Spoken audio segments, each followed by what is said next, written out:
İyi pazarlar, Happy Mind Meals'a hoş geldiniz. Bugün güzel ve keyifli bir şey hakkında konuşacağız. Duygular serisinin 4. duygusu olan mutluluk hakkında. Mutluluk çoğu zaman hayatta peşinden koştuğumuz bir şey. Elde ettiğimiz zaman çok uzun süre elimizde tutmaya çalıştığımız bir şey. Fakat birazdan mutluluğun nörobiyolojisini anlattığımda onun neden bizim istediğimiz kadar uzun süre elimizde kalmadığını ya da stabil bir şekilde ilerlemediğini çok daha iyi anlamış olacaksınız. Mutluluğun en temelde bize mesajı şudur. Ortam güvenli gözüküyor, her şey yolunda, ekstra bir tetikte olmamıza gerek yok. En iyisi bu anın tadını çıkartalım. Ve bize ulaşan bu sinyal tahmin edeceğiniz gibi tek bir aktiviteye bağlı değil. Beyinde birden fazla bölgenin aktif olmasıyla birlikte biz o rahatlama ve biraz daha keyifli hissetme haline yaklaşıyoruz. Mutluluk hissi ortaya çıktığında beyinde birden fazla bölge aktif olarak çalışıyor oluyor. Ve burada biz özellikle ödül sisteminin aktivitesini görüyoruz. Çünkü aslında mutlu olma hali beynimiz için bir ödül.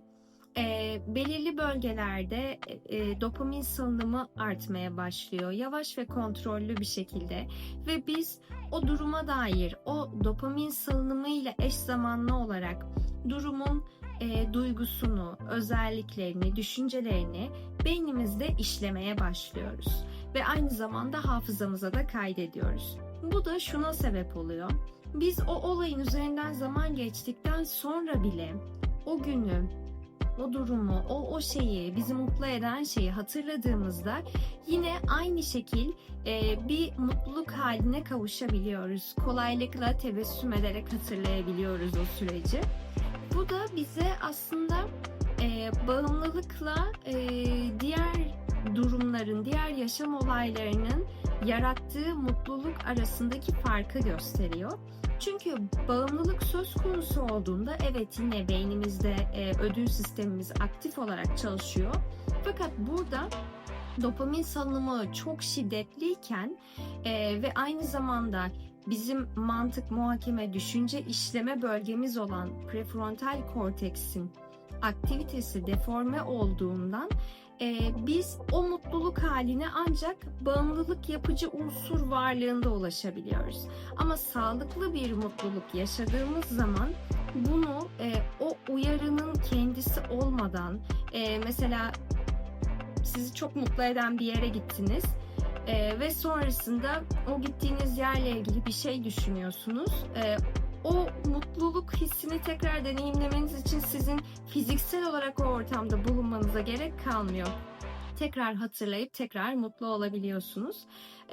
Bu yüzden de bizim için sağlıklı mutluluk kaynakları, yavaş ve düzgün dopamin üreten ve aynı zamanda bunu işlememizi sağlayan mutluluk kaynakları kaliteli ve uzun süreli mutluluğa götürecektir.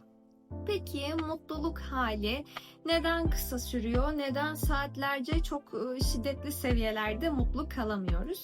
Bunun sebebi tam olarak mutluluk hissinde aktif olan beyin bölgelerinden kaynaklanıyor. Bu bölgelerin çalışma prensibi bir dalgalanma ile karakterize.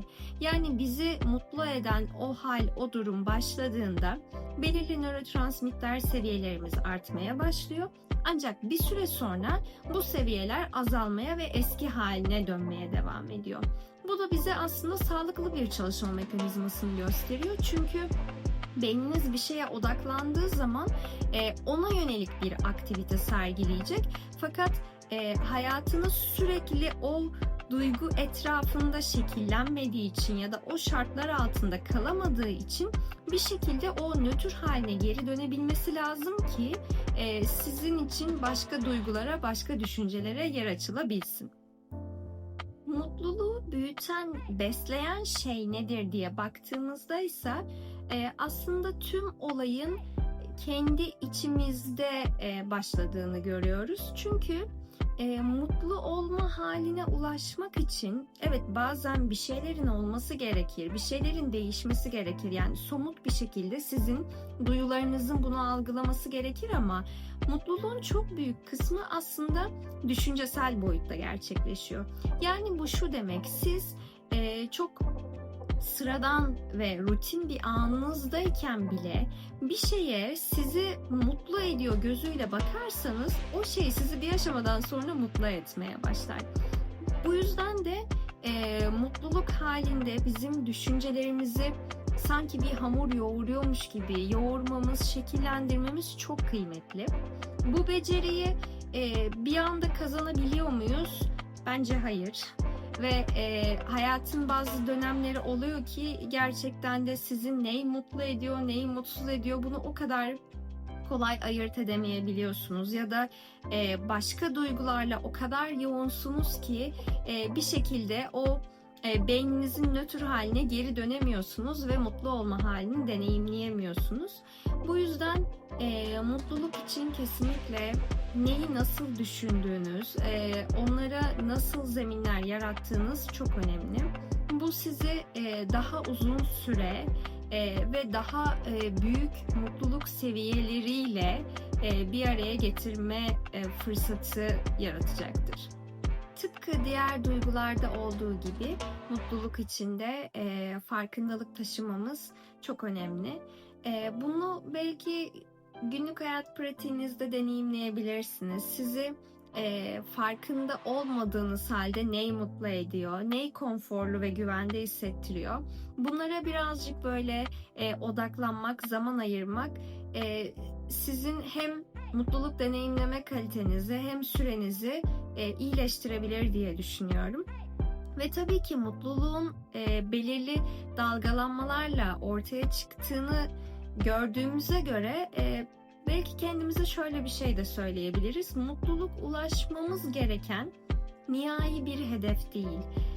Hayat tam olarak yaşarken yolumuzda bize her an eşlik edebilecek bir duyguymuş gibi yaklaşmak çok daha sağlıklı olacaktır diye düşünüyorum. Çünkü onu bir sonla özdeşleştirdiğimiz zaman o yolda belki her şeye göğüs gerebiliriz. Sonunda mutlu olacağım deriz ama şimdi sonunda hissettiğimiz o mutluluk bir aşamadan sonra azalmaya başlayacak. O hep maksimum seviyede kalmayacak. Bu yüzden de hayatın içine yedirmek mutluluğu, her ana böyle küçük de olsa iliştirebilmek bizi daha sağlıklı, daha çok gülümseyen, daha pozitif düşünen bir insan yapacaktır diye düşünüyorum. Bu haftalık benim duygularımızla ilgili söyleyeceklerim bu kadar. Umuyorum sizin için keyifli bir video olmuştur. Haftaya görüşmek üzere.